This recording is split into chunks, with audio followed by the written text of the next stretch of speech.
Kung napapaibig ka sa kakaibang Batangas goto na bukod sa may ribs ay may bulalo, bat and balls at iba't ibang lamang loob ay dini ka na sa hanggang ngayon ay dinarayo at pinipilahan. Sikat na sikat at trending sa social media ang Kuya Oliver's Gotohan.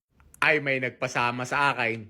Sabi ko hindi ko tatanggihan yan. Ang aga ng goto natin, alas 5 pa lang. Nung dumating kami, pinapalambot pa lang ang baka. Kasipag sadya ni Kuya Oliver. Siya pa rin ang natrabaho eh. Yan, preview ng mga laman ng kanyang kakaibang goto. Talaga namang nakakapatulala ang padaling are ni Kuya Oliver. Ay dinakain ko na din ang overload, ang dino ribs. Ngayon naman, dino ribs goto bulalo. Kupo ay palaki na ng palaki ang malukong dine. At kakagitla naman ang gotong are.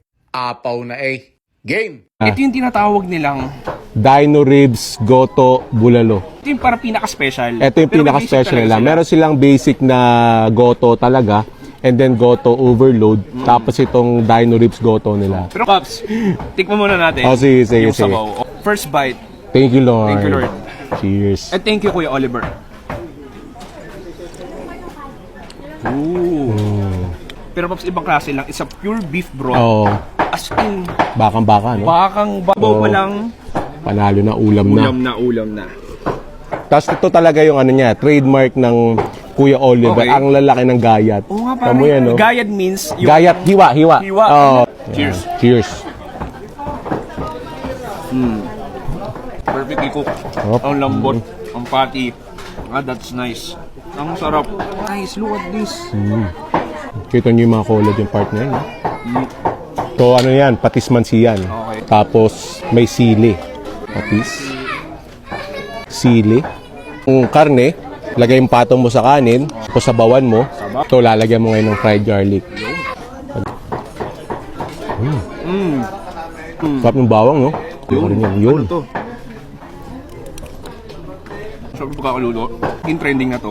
Sobrang daming tao. Pero pinipilahan pa rin talaga siya. Oo, talaga. Marami dyan, mga return customers na. Okay. Talagang masasabi mo na worth it naman yung ano.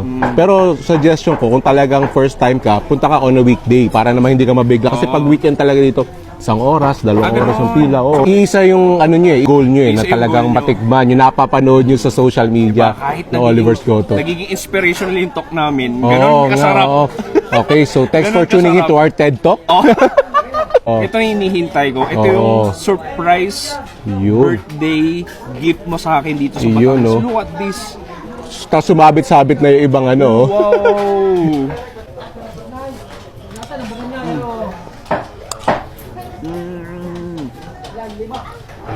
Pambira. Grabe, no? Ito yung pagkain na parang hindi mo naman maaaraw-araw. Ito special Hindi to. pwede, oh. Special Pang special occasion lang. Sarap ng karne. Sarap pagkakaluto. And then the patty, tender, sobrang lambot na karne. Yan yung karne kung karne. Huling cheers tayo. Cheers. Di lang pala siya hype. I mean, masarap talaga siya. It's worth the pila. And it's worth ng pagising ng umaga. Katulad nito. Yan. Para makita ng kainan na may ganito, pare. Dito lang yan. Dito lang yan. So, Oliver's Gotohan. Ay siya, tikme!